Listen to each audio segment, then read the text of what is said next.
Hello friends, ഇന്ന് ഞാൻ നിങ്ങൾക്ക് സജസ്റ്റ് ചെയ്യാൻ പോകുന്നത് ക്രിസ് ഹുവോ ഡയറക്റ്റ് ചെയ്ത് 2024 റിലീസ് ചെയ്ത സെക്കൻഡ് ലൈഫ് എന്ന സിനിമയാണ്. പ്രശസ്ത നടി യുവാൻ ക്യു, ഫിലിപ്പ് എൻജി എന്നിവരാണ് പ്രധാന വേഷങ്ങളിൽ അഭിനയിച്ചിരിക്കുന്നത്. ആക്ഷനും കോമഡിയും ഒരുപോലെ ആഗ്രഹിക്കുന്നവർക്ക് കണ്ടുനോക്കാവുന്ന മികച്ചൊരു ചൈനീസ് മാർഷ്യൽ ആർട്സ് ചിത്രമാണിത്. ഭർത്താവിനെ കൊലപ്പെടുത്തിയ ഗ്യാങ്സ്റ്ററോട് പ്രതികാരം ചെയ്ത് ജയിലിലാകുന്ന ലാവോ ലിയാങ് എന്ന സ്ത്രീ 30 വർഷത്തെ തടവിന് ശേഷം തന്റെ നഷ്ടപ്പെട്ടുപോയ മകനെ തിരഞ്ഞിറങ്ങുന്നതാണ് ഇതിന്റെ പ്രമേയം.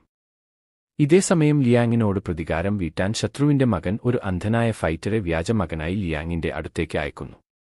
എന്നാൽ അമ്മയുടെ സ്നേഹത്തിനു മുന്നിൽ കൊലയാളിയുടെ മനസ്സ് മാറുന്നതും തുടർന്നുണ്ടാകുന്ന അതിശക്തമായ പോരാട്ടങ്ങളുമാണ് സിനിമയെ മുന്നോട്ട് നയിക്കുന്നത്. മികച്ച ആയോധനകലയും വൈകാരിക നിമിഷങ്ങളും ഡാർക്ക് ഹ്യൂമറും നിറഞ്ഞ ഈ ആക്ഷൻ ത്രില്ലർ ചിത്രം നിങ്ങളുടെ വാച്ച് ലിസ്റ്റിൽ തീർച്ചയായും ഉൾപ്പെടുത്തുക. സിനിമ കണ്ടവർ നിങ്ങളുടെ അഭിപ്രായം താഴെ കമന്റ് ചെയ്യുക.